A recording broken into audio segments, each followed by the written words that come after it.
그런데 더더욱 중요한 건 칸까지 이제 잘할 수 있어야 되는 것이고, 그래서 이 지금 마태용 씨하고 함께 협력했던 것처럼 앞으로 그렇게 해야겠다 마음을 먹어야 돼요. 근데 중요한 건 여기에서 가장 중요한 포인트가 뭐냐는 거예요. 중요한 건 양 안에 있어요. 양을 모는 일이었어요. 그러니까 지금 제일 중요한 건 어떻게 보면 칸이 주인공이고 조연이 지금 답인 것 같고, 그리고 거기에 엑스트라로 동길이가 나온 것 같은데 다 중요하지만 그 중에 제일 중요한 건 지금 양이었다는 걸 우리 이제서는 안 된다는 거예요. 양은 보세요. 스스로 할 수 있는 게 별로 없잖아요. 그리고 뭘 해야 될지 먹이도 줘야 먹을 것이고, 그리고 주인이 이끄는 대로 가야 털도 깎아줘야 되고, 스스로 새끼도 날 수 없고, 왜 순놈 하나를 그 무리 중에서 구별해서 이제는 지금 우리로 말하면 관기에 있는 양들의 무리에 지금 넣어야 되는 그런 작업을 우리가 봤던 건데, 그런 것처럼 실제로 양은 주인의 손이 많이 가야 되는데 그 협력하는 이야기가 지금 나와 있는 거예요. 그러니까 제일 중요한 건 양의 초점에서 보자는 거예요. 그러면 양은 스스로 할 수 없는데 그것을 도와주고 있는 이 지금 양모리견 그리고 주인이 있었기 때문에 양들이 번성하고 양들이 늘어가고 하는 것들을 볼 수 있다는 거죠. 그런 의미 속에서 이제 지금 봤던 이 영상에 나와 있는 모든 주인공들과 비교하지 마시고, 나는 동길이니까 다음 주 안 하겠다. 그러면 안 돼요. 다음 주에는 빈자리가 채워질 수 있기를 간절히 바라봅니다. 중요한 건 그래서 다음 세대예요. 우리에게 지금 맡겨진 양무리들이 있거든요. 그 양무리들이 지금 이렇게 많을 수도 있고 또 적을 수도 있고 하나일 수도 있고 둘일 수도 있고 셋일 수도 있는 그런 환경에 지금 우리가 처해 있다고 저는 분명히 봅니다. 그런데 여러분 앞서 말씀드렸던 것처럼 이사야서에 말씀드렸던 것처럼 작은 자가 천을 이룬다 하는 이 비전만큼은 우리가 절대 놓치지 말자는 거지요. 그래서 이 양들이 끊임없이 번성해 갈 것을 우리는 꿈꾸며 이 과정을 좀 같이 나갔으면 좋겠다는 겁니다. 다음 세대, 그러면 다음 세대가 누구인가 할 때 다음 세대가 누굴까요? 우리는 꼭 지금 우리 이 세대를 다음 세대 그러면 우리 다음 그 다음 어린이들 이렇게만 좀 생각하는데, 우리도 어떤 때는 다음 세대였던 적이 있잖아요. 우리가 기성세대가 아니라 우리도 다음 세대였던 적이 있다는 거예요. 그러니까 이 우리나라의 이 세대별로 있었던 특징을 먼저 좀 보았으면 좋겠다는 겁니다. 오늘은 이렇게 나눔 시간을 썼으니까 그냥 강의 쭉 해도 되겠죠? 네. 쉬는 시간에 간식하고 식사를 하셔야 돼요. 아 그래요? 그럼 쉬는 시간 드리겠습니다. 1분만. 드시면 저희는 내가 간식 드세요. 괜찮아요. 저는 괜찮아요. 뭐 여러분이 떠들든 말든 뭘 처먹든 말든 다 상관없어요. 아니 처먹다는 것도 저도 드시고 뭐 죄송합니다. 제가 절대 밖에 나가서 세지 말라고 그렇게 신신한 걸 하는데 그렇게 잘 나와가지고 어쩔 수 없어요. 그냥 맛있게 드셔주시면 너무나 감사해요. 근데 이 다음 세대 그러면 여러분 우리도 이전 세대가 우리를 바라볼 때 다음 세대가 있었어요. 우리나라는 보통 세대를 요 이전 세대는 잘 말하지 않는데 1955년, 53년경부터 전쟁 이후부터 해서 63년까지를 이걸 베이비 부머 세대라고 그러잖아요. 굉장히 많습니다. 자, 베이비 부머 세대 여기에 속해 있는 거고요. 아 그러세요? 여기에 속해 있어요? 네. 그럼 그 시대에 살아갔던 걸 한번 생각해 보세요.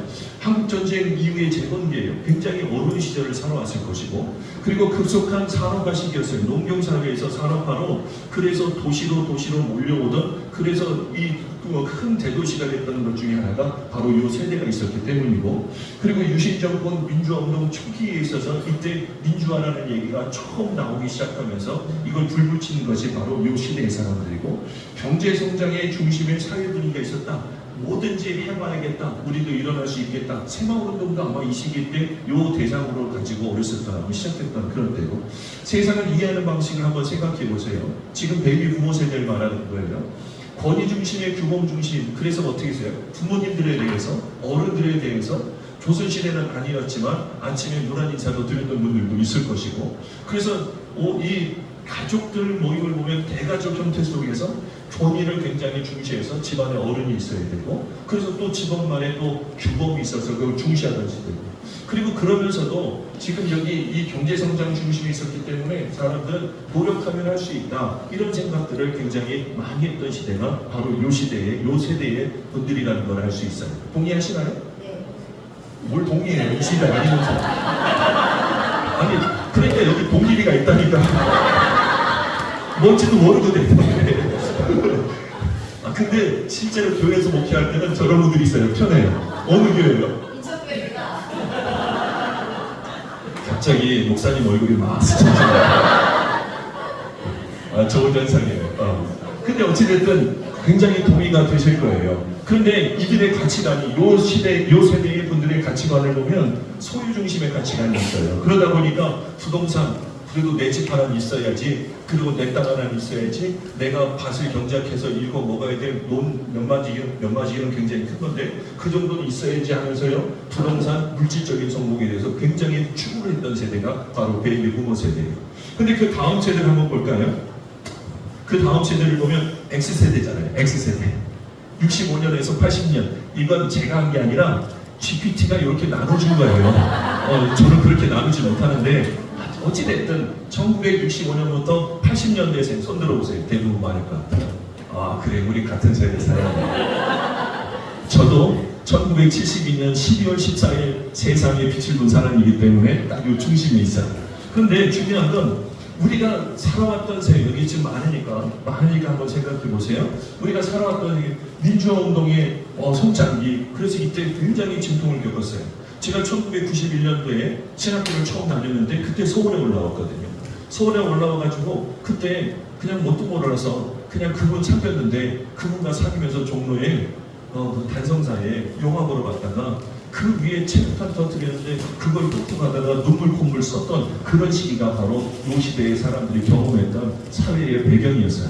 그래서 저도 체육관 냄새를 많이 맡았고, 시골에 살면서 학교 다니면서 서울역에 내리면 항상 검문 검색을 당하는데 저는 한 번도 빠져나간 적이 없어요.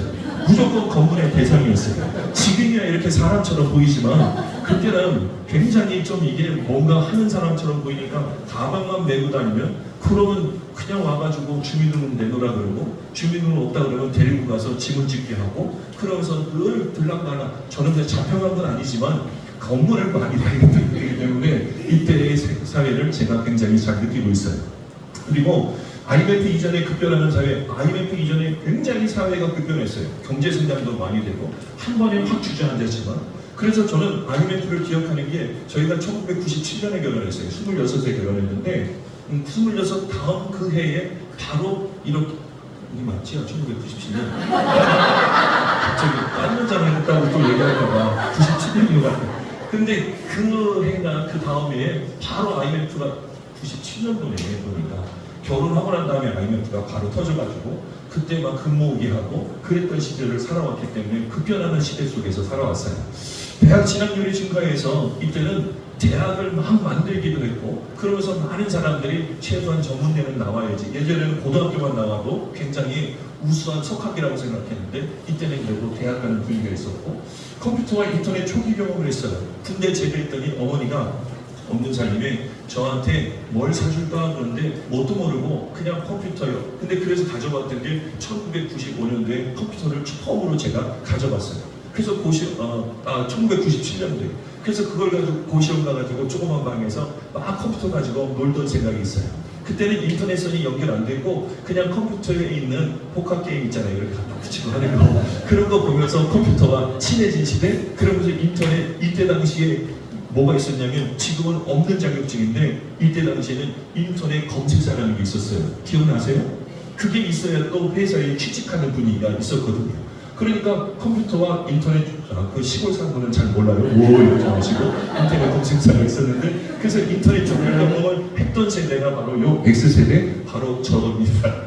근데 이때 세상을 이해하는 방식, 서로 싸워서 이겨야 되고 경쟁에서 이겨야 되니까 개인주의, 실용적이냐 하는 것에 대해서 굉장히 접근을 많이 했고, 권위에 대한 회의들이 있어요. 그래서 권위주의를 내세우는 사람들을 보면 지금도 굉장히 권위주의를 가져서 뭔가 하는 분들을 보면 지금도 굉장히 막 부들부들 떨리는 게 있고, 오늘도 권위를 받기 위해서 여기 기름을 쫙 바르고 넥타이 딱 빨간 거 메고 여기 우악이 있고, 그리고 그러고 올까 하다가 나는 이걸 강의해야 되니까 다음 세대를 이해하기 위해서 아예 편안하게 운동화까지 신고 가자. 그래서 그렇게 와봤어요. 어찌됐든 우리는 실용주의적인 접근을 하는 그런 세대고, 권위에 대한 것에 대해 회의야. 그리고 왜 그래야 돼? 왜 그렇게 살아야 돼? 왜 저렇게 뻣뻣해? 이런 것들을 많이 얘기했어요. 그리고 이때 당시에는 정답 없는 세상에 대한 인식, 민주화 운동이 굉장히 활발하게 일어났던 1980년대 후반기, 그렇기 때문에 정답 없는 세상에 대한 인식이 있어요. 그리고 우리는 많은 사람들이 인구 밀도가 높았기 때문에 불안식성 속에서 유연함을 강조하면서 어떻게 하든지 이 사회 속에서 살아남으려고 그렇게 했던 거죠. 그래서 X세대는 한국 사회 민주화와 급격한 변화를 직접 경험한 세대다, 이렇게 말할 수 있어요. 그리고 그 다음에 나타난 세대가 바로 밀레니엄 세대입니다. 그렇죠? 밀레니엄 세대. 여기 손 들어보세요. 의외로 많네요. 의외로 많아요. 진짜 여기에 들어있어요? 아니, 요 다음 세대인 줄 알고. 비웃지 마세요. 다음 세대인 줄 알고. 그런데 보세요. 이 세대의 많은 사회적인 배경을 보면 이때부터 글로벌화 됐거든요. 여러분, 지금 제 나이 때 외국 여행을 처음 언제 나갔을까? 아니요. 저도 2000년 넘어서 나가봤어요.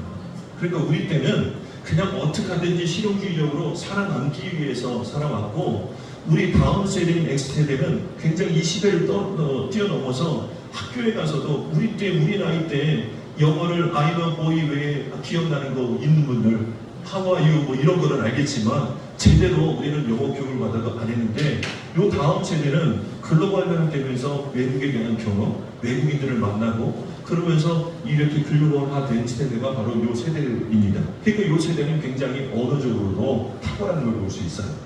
그리고 중요한 건 생각해 보세요. 요 시대에 태어난 사람들이 스마트폰의 등장을 봤던 세대들이에요. 어렸을 때. 지금 요때 본 게 아니라 요 이후에 본 거예요. 2002년도에 우리나라 아주 특별한 일이 있었어요. 뭐가 있었을까요? 이거 다 알잖아요. 월드컵이 있었어요. 근데 월드컵 때 핸드폰은 어떤 기종이 있었을까요? 애니콜 있었어요. 애니콜은 있었어요. 갤럭시 말고. 그때 뭐가 있었어요? 폴더폰이 있었어요. 근데 여기에 장착된 뭔가 하나 때문에 굉장히 세상이 급변했어요.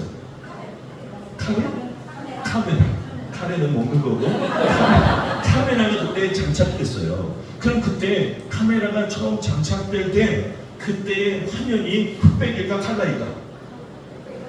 흑백이었어요. 처음에 흑백이었고, 흑백인 것이 칼라로 전환되는 시점이 2002년도였어요. 월드컵 할 당시. 그러니까 월드컵 영상을 보세요. 카메라 들고 있는 사람 아무도 없잖아요. 다 빨간 티 입고 두르고 막 그렇지. 거기에 카메라 들고 이러는 사람이 TV에 단 한 사람도 있다 없다. 찾아오면 제가 애니콜 드릴게요. 근데 없어요. 아무도 없어요. 근데 그 이후에 2002년도 월드컵 지난 이후에 2003년도부터 카메라가 칼라로 바뀌기 시작하고, 그러면서 점점 바뀌더니 나중에는 요 시대 사람들이 스마트폰이 등장해서 그걸 잘 쓰는 첫 번째 사람들이 되었다는 거예요. 그 다음에 외환위기를 경험했어요. 어렸을 때 경험했기 때문에 부모님이 힘들고 어려워서 이들 가운데는 취업난, 비중주의의 증가가 되는 이런 일들이 일어난 게 바로 요 시대분들이에요. 어떻게 보면 지금 앞서 말씀드렸던 베이비부머 세대, X세대, 밀레니엄 세대 다 힘들고 어렵다는 공통점을 가지고 있어요. 그러다 보니까 이들이 세상을 이해하는 방식을 보세요. 연결된 세계관, SNS, 그때 당시 이제 처음으로 어렸을 때 사용해 보기 시작해요. 그리고 글로벌한 문화, 그래서 외국에 대한 눈을 뜨고 한번 가볼까? 그러면서 이제 차츰차츰 처음부터 여행하는 문화들도 생기고, 그리고 다양성의 수용, 세상은 다양하구나 하는 것들을 이제 알게 되었고, 성과보다는 경험과 삶의 질을 중요해요. 그래서 이 시대 사람들이 가장 중요하게 여기는 게 워라벨이에요. 워라벨이 뭔지 아세요? 그런 게 있어요. 내가 정말 살면서 내가 만족해야 된다는 거예요. 그러니까 이전까지는 가족 때문에, 어른들 때문에, 아니 이제부터는 나 중심으로 살아야지 하는 게 이 시대의 사람들이란 그 특징이 오늘날 교회에 나타나고 있어서, 이분들의 나이가 지금 교회 안에 몇 세입니까? 3, 40대? 그렇죠? 40대까지 나오잖아요. 그런데 그러다 보니까 왜 지금 교회에 젊은 사람들이 그럴까? 워라밸을 중시하는 사회 속의 분위기 속에 살아왔고 세상을 이해하는 방식이 그렇기 때문에 지금 이런 것들이 교회 안에서 나타나고 있는 현상이에요. 이해를 못하면 니네들은 왜 그러냐, 이제 그렇게 핍박하게 되는 거지. 그러면서 공정과 투명성에 대한 강한 욕구, 그래서 3, 40대 사람들 보세요. 그게 공정하냐? 교회 안에서 이게 공정한 거예요? 이게 맞는 거예요? 이런 것들을 찾아가고 워라밸을 중심으로 하다 보니까 교회 안에서 공동체 생활이 아니라 나 중심으로 살아가게 되는 그런 일들이 일어나게 됐다는 거죠. 그럼 요 다음 세대가 무슨 세대일까요? 밀레니엄 N 나왔으니까 그 다음에 지랄 같은 세대 나와야 되잖아요. 그래서 죄송해요. 저는 그냥 그렇게 표현을 왜 또 Z세대가 있을 것 같아서, 자, 나는 Z세대다. 여기 없죠? 없어요? 혹시 Z세대 아니에요? 밀레니엄 세대예요? 아니에요? 없어요? 그럼 지랄로 해요. 있으면 또 괜히 사과해야 되니까. 사회 배경을 한번 보세요. 여기 사회 배경을 보면 이들은 아예 스마트폰하고 함께 자라났어요. 저희 아들이 1999년생이거든요. 근데 이번 달에 결혼해요. 왜 빨리 하는지 모르겠는데 아무튼 1999년생인데 어렸을 때부터 스마트폰, 저는 굉장히 어떻게 생각했냐면 뭔가 새로운 것에 대한 걸 소유하고 싶은 마음이 있어가지고 뭔가 새로운 거 있으면 항상 첫 번째로 사는 사람이었어요. 뭘 사가지고 만져보기도 하고, 스마트폰 이전에 나왔던 핸드폰이 PDF폰이라고 있어요. PDF폰을 가지고 거기에 교인들 자료 넣고 다니고 이걸로 막 찍고, 그때는 이렇게 터치하는 게 아니라 펜으로 찍고 하던 시대에 그런 걸 하고 있으면 주변에 있는 사람들이 어떻게 그런 걸 다 하세요? 근데 굉장히 그런 거를 사람들한테 뽐내고 싶어가지고 막 그러고 다녔어요.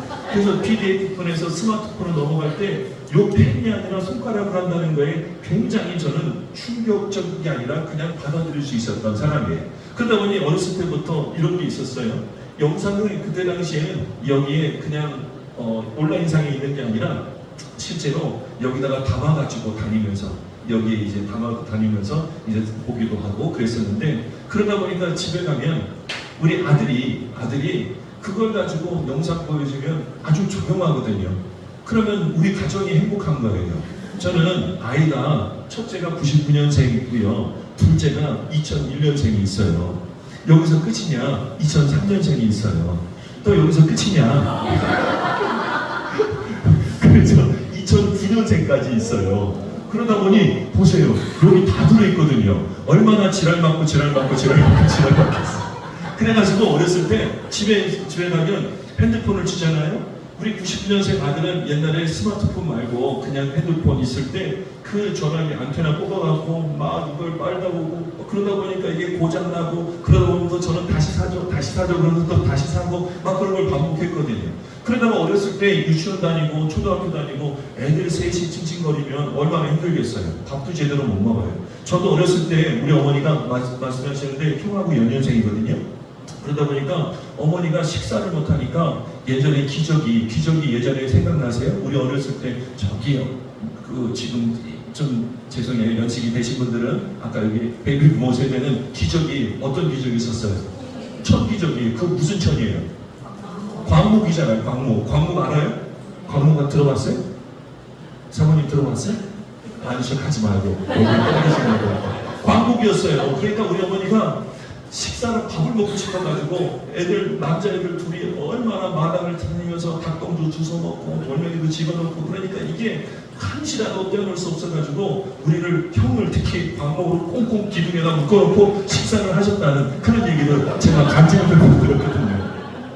근데 우리 시대는 그런 시대는 아니지만 스마트폰만 던져주면 애들이 잠잠했어요. 근데 그 잠잠한 게 어떨까요? 지금 시대까지 지금 이어지고 있다는 거예요. 어찌됐든, 그리고 이들이 스마트폰과 함께 자란 최초의 세대일 거고, 그리고 코로나 팬데믹을 정말 직격으로 맞은 세대가 이 세대였어요.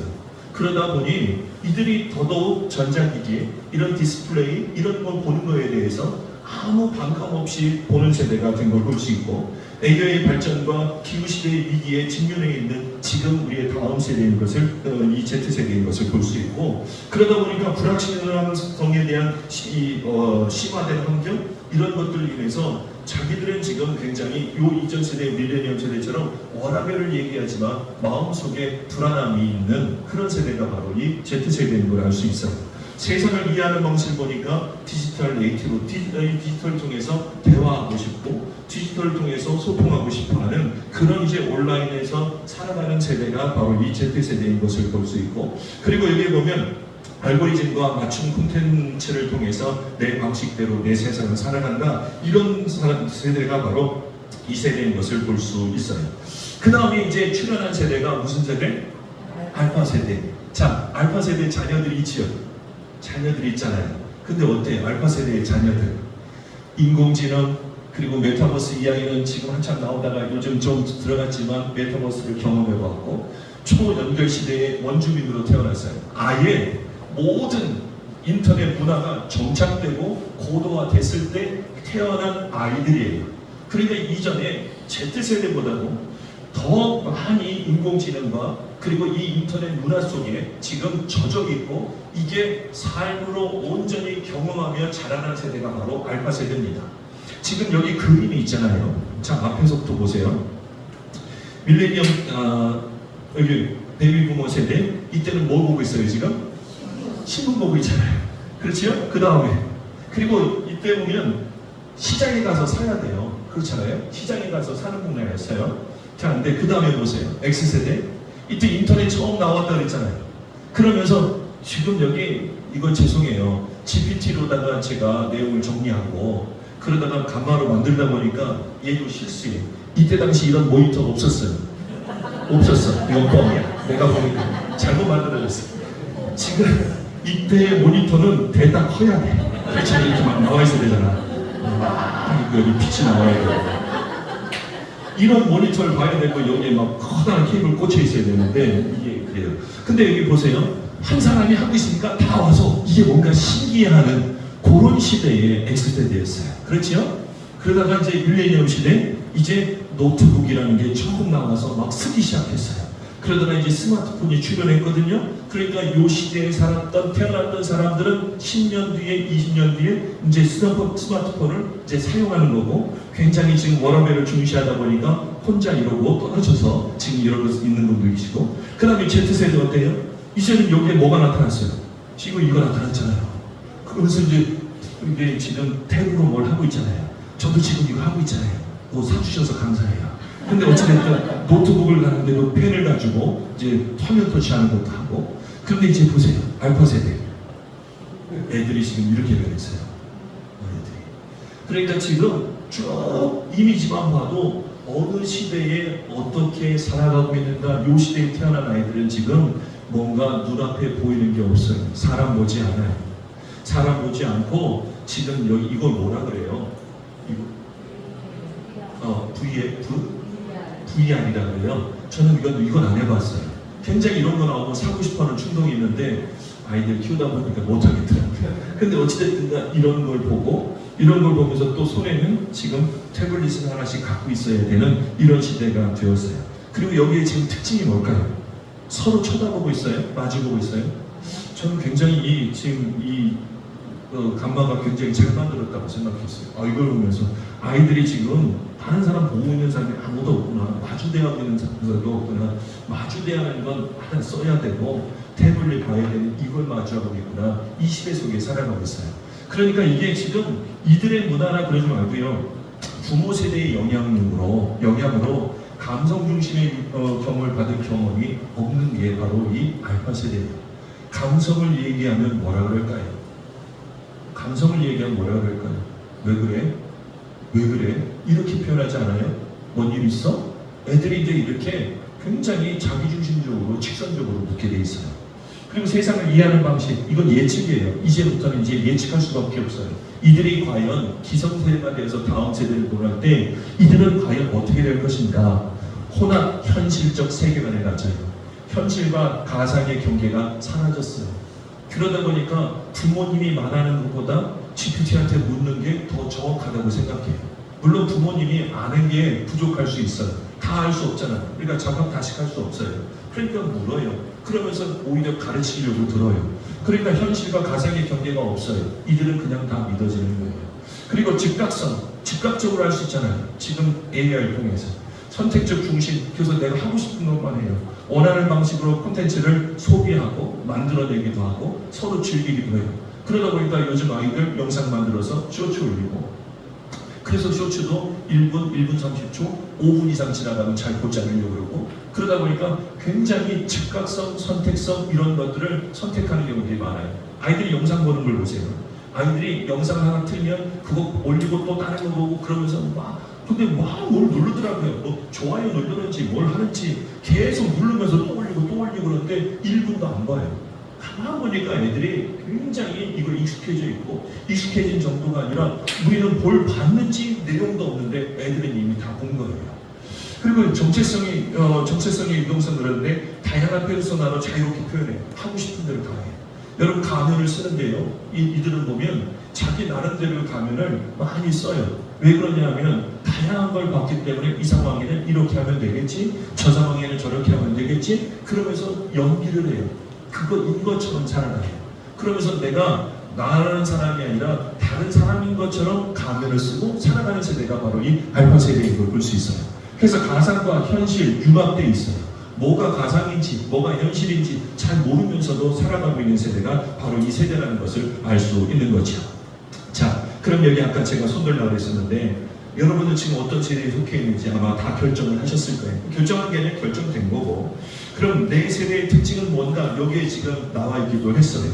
그러면 내 세대의 특징도 나와 있는 거, 그것뿐만 아니라 더 여러분들이 말씀하실 것이 있어요. 그러면 여러분의 교회에 지금 말씀드렸던 네 세대를 이야기했습니다. 네 세대를 이야기했어요. 첫 번째 베이비 부모 세대, 두 번째 X세대, 그리고 세 번째 밀레니엄 세대, 그리고 네 번째 그리고 Z세대, 그리고 알파 세대.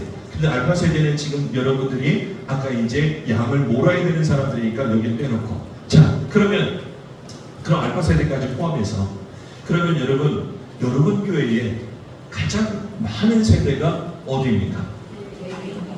베이비 부모. 지금도 그래요. 지금도 그렇지요. 현실이 그렇지 않아요? 베이비 부모 세대가 굉장히 많아요.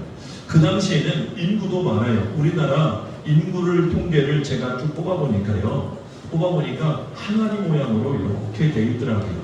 그래서 1955년부터 해서 75년까지 이 20년간, 그러니까 베이비 부모 세대와 그리고 X세대, 요 세대의 사람들이 항아리처럼 됐다 많아요.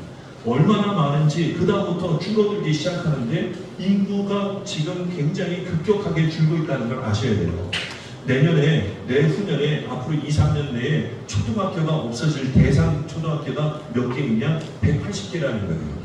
굉장히 많은 숫자 아니겠어요? 산골에 있는 데는, 농촌에 있는 데는 없어지겠구나. 아니 도시에 있는 지금 학교들도 앞으로 신입생이 없어서 통폐합하면서 사라진 학교들이, 지금 대상인 학교들이 굉장히 많다는 그런 결론이 나 있어요.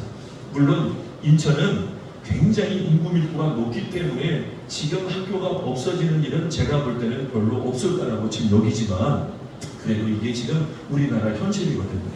그런데 지금 보세요. 이 우리나라 인구 통계가 있는 것처럼 똑같이 교회들도 지금 항아리형 구조가 되어 있다는 거죠. 항아리형 구조 속에서 베이비 부모 세대가 최소한 50%는 될 것이고, 어떤 교회는 60%일 것이고, 어떤 교회는 70%고, 그 이상 되는 교회도 분명히 있을 것 같아요.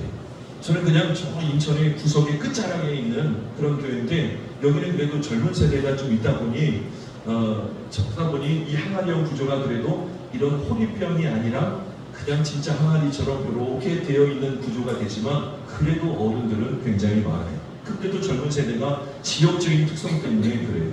그런데 이 지역적인 게 요즘 신도시에 사는 사람들 보면 젊은 사람들이 다 그리로 빠져가거든요. 편의시설이 있지요, 공원화 잘 돼 있지요, 그리고 학원 문화 잘 돼 있지요, 그리고 커뮤니케이션이 일어나잖아요. 그래서 신도시에 가면 꼭 하나 있는 게 있어요. 맘카페는 꼭 있잖아요. 그러니까 그런 활동하면서 그런 지역에 있는 교회 아닌다면은 점점 항아리가 아니라 호리병 형태로 지금 굉장히 연세가 많은 분들이 많을 거라는 그런 생각을 하고 있어요. 자, 그러면 지금 이제 뭘 해야 되냐면 요 마지막 걸 해보는 거예요.